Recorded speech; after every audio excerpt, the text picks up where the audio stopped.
La Japan Expo c'est trop cool. Je vais aller dans le passé et je vais en refaire la deuxième fois.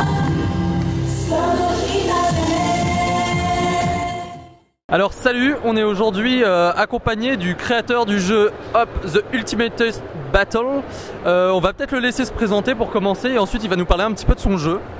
Alors salut, moi c'est Esken, donc le game designer qui gère aussi la communication de The Ultimatest Battle, qui est un superlatif qui n'existe pas en anglais, UB pour les intimes, ça vient. Du coup c'est le projet indépendant sur lequel on bosse avec des amis depuis pas mal de temps, bientôt 2 ans maintenant. On a sorti la bêta ouverte il y a pile poil 1 an à l'occasion de la Japan Expo de l'année dernière, à peu de choses près. Et aujourd'hui nous revoilà pour une deuxième session avec toujours notre petite stand, avec notre communauté qui a bien grandi depuis. D'accord, et est-ce que tu pourrais nous parler un peu plus en détail du jeu s'il te plaît? Alors The Ultimatest Battle c'est un jeu en ligne exclusivement basé sur du PVP où tout est basé sur l'égalité entre les joueurs en fait. Tout d'abord c'est un free-to-play, non pay to win, on met vraiment l'accent là-dessus, on est une bande de geeks, on fait du jeu pour gamers. Et c'est une espèce de Worms-like, si tu veux, sur le système de jeu de plateforme, d'exploration de terrain en 2D, sauf que c'est pas du tour par tour comme dans les Worms, c'est du temps réel. Donc il y a 2 équipes, quand quelqu'un arrive sur un serveur, on choisit d'abord son équipe, selon les différents modes de jeu, et puis après c'est parti, tout le monde se tape en temps réel. On a un système de classes, donc quand tu arrives en jeu, tu peux choisir selon différentes classes. Là par exemple, nous avons un mineur et un rôdeur, un viking ici, un soldat ici. On a différentes classes que tu peux changer en cours de jeu et personnaliser avec des armes que tu vas dropper ou craft au fur et à mesure de tes parties. Sachant que comme je disais tout à l'heure, tout est vraiment basé sur le principe de l'équité. Si j'ai bien fait mon taf, en théorie, tu as aucune arme qui est plus forte qu'une autre. C'est juste ton gameplay qui va différencier. Si vous êtes nouveau contre un mec qui a je ne sais combien d'heures de jeu avec toutes les armes, il ne sera pas nécessairement avantagé, il aura juste du coup plus de possibilités de gameplay. D'accord. J'ai une question en fait, comment on arrive à faire un jeu indépendant? Parce que d'abord vous êtes allé démarcher des éditeurs et après vous êtes dit finalement c'est mieux de rester en indé, ou c'est vraiment le postulat de départ d'être indépendant? C'est ça. Ouais. C'était vraiment dès le début, on était parti sur être indépendant et rester indépendant. Avoir des partenariats, on est totalement ouvert, par contre avoir des investisseurs vachement moins. Dès l'année dernière, apparemment le projet avait déjà du potentiel à l'époque. On a eu 2 propositions de rachat à la Japan Expo où on leur a expliqué gentiment que c'était pas possible, que nous on était là, que c'était un peu notre bébé et qu'on comptait le porter tout seul au possible vers le haut. Donc avoir des coups de main à droite à gauche, des partenariats pour des échanges de communication ou par exemple on a eu récemment un partenariat avec le site DTC dans ton chat, je sais pas si vous connaissez. Donc Rémi de DTC a vraiment kiffé sur le jeu et il a passé beaucoup de temps dessus et au final on a fini par faire des objets DTC. Donc dans le jeu tu peux te taper avec un bâton dans ton chat qui a une description avec une petite citation du site et lui en contrepartie a parlé de nous sur son blog. Donc c'est ce genre de partenariat qu'on est prêt à faire. Et à l'heure actuelle vous comptez à peu près combien de joueurs? Combien de joueurs inscrits ou combien de joueurs actifs? Les deux. Alors à la Japan Expo de l'année dernière, il y a pile poil 1 an, on avait 300 joueurs à la même période. Aujourd'hui on en a bientôt 13 000. Du coup on est plutôt content, c'est pas énormissime pour un jeu en ligne mais ça fait qu'on existe, ça fait vivre les serveurs et il y a quasiment tout le temps quelqu'un pour jouer avec toi si tu te connectes. Après en termes d'actifs, ça dépend des périodes entre les vacances, pas vacances, ça dépend aussi des heures. En moyenne on gravite pour l'instant autour de 300 joueurs uniques par jour. Donc il y a 300 mecs qui transitent sur le jeu pour le moment. D'accord. Et moi je me posais une question parce que mettre un jeu comme ça à disposition du public ça a quand même un certain coût. Quel est votre modèle économique à l'heure actuelle? Alors comme je disais, on est un free-to-play, non pay to win, mais on a tout de même un magasin en jeu. Si jamais tu veux acheter tel ou tel chapeau pour une classe ou un accessoire, des lunettes de soleil, je ne sais pas, tu peux parfaitement l'acheter sur le magasin. C'est également possible pour les armes, mais les armes tu peux les avoir très facilement en jeu en les fabriquant avec les ressources que tu obtiens au fur et à mesure. Et encore une fois, tu auras beau utiliser tout ton argent en jeu, ce que je t'invite fortement à faire, tu seras jamais plus fort que le voisin. D'accord. Du coup je voulais savoir, donc l'équipe c'est indépendant, vous êtes combien à peu près? Parce que c'est pas forcément facile de se représenter, ce que c'est une équipe de jeux vidéo indépendant en fait?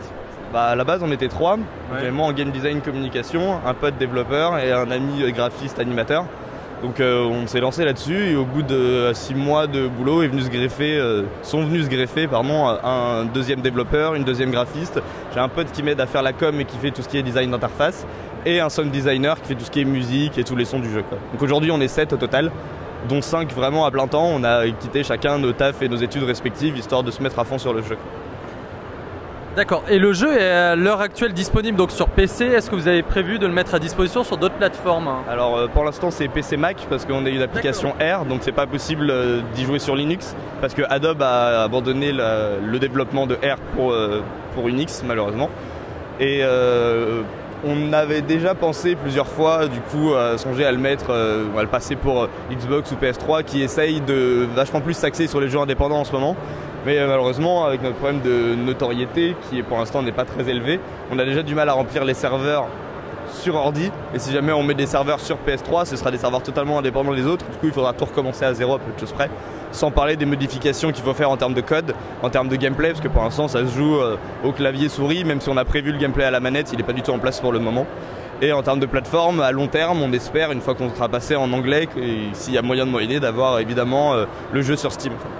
Et quel est l'impact réel en fait de votre présence à Japan Expo, par exemple sur vos visites, vos inscriptions? Est-ce que vous avez pu remarquer une fréquentation clairement plus notable en passé suite à votre présence sur le salon? C'est sûr, c'est vraiment ce qui a lancé la communauté en fait, notre stand à Japan Expo l'année dernière.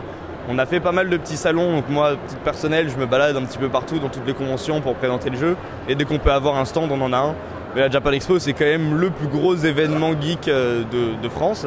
Il y a 400 000 personnes qui transitent, donc il n'y a pas du tout 400 000 personnes qui nous voient, loin de là, mais ça fait vraiment un gros impact parce que du coup c'est plus facile d'aller voir un petit groupe de 6-7 personnes et dans les 6-7 personnes, s'il y en a 2-3 qui aiment et qui en parlent à 2-3 potes et ainsi de suite, c'est là où le bouche à oreille se fait vraiment en dehors des potentiels personnes de la presse qui parlent de Red Gnu, qui fait qu'effectivement ça nous fait bondir encore un petit peu plus.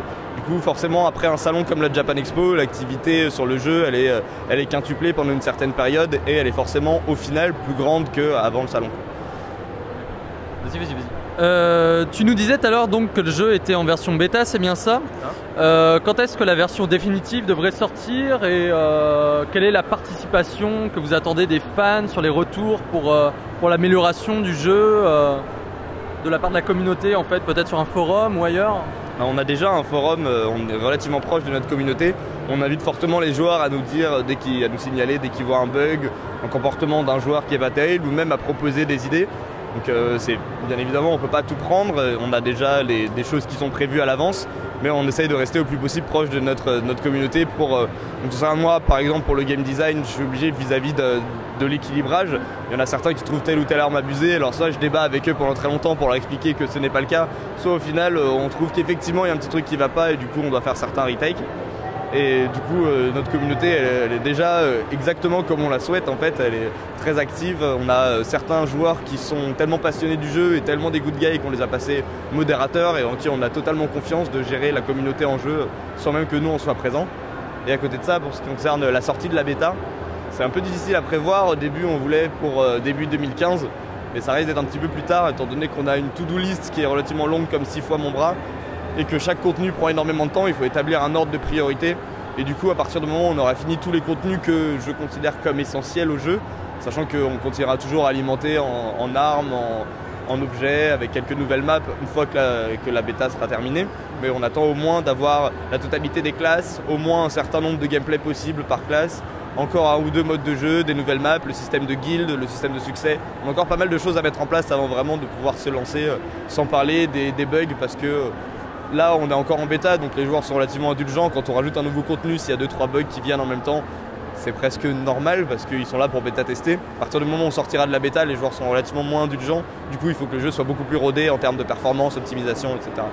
D'accord. Tu nous parlais justement de to-do list et tu as légèrement abordé un sujet qui m'intéressait. Quelles sont les évolutions majeures qui devraient arriver en fait dans le jeu? C'est d'abord ce que j'ai dit tout à l'heure, c'est ça, entre une fois qu'on aura la totalité des classes, donc un certain nombre de gameplay par classe, que chaque classe a 4 armes. 4 armes que tu peux échanger contre d'autres armes qui sont donc des gameplays équivalents mais déviants.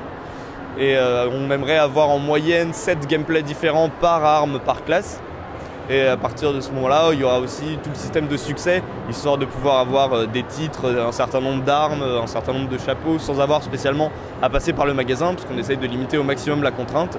Puis ensuite viendra, une fois qu'on aura une base de joueurs suffisamment conséquente, le principe des casernes, qui sera l'équivalent de nos guildes en quelque sorte. Du coup, les gens pourront faire il y aura un système de matchmaking pour faire équipe contre équipe, histoire d'avoir un leader et pouvoir s'axer doucement vers le e-sport. Parce que, effectivement, à l'heure actuelle, si jamais tu fais une partie en 4 contre 4, c'est relativement stratégique. Par contre, si jamais tu vas vers du 8, 10, 15 v15, là c'est le gros bazar sur la map.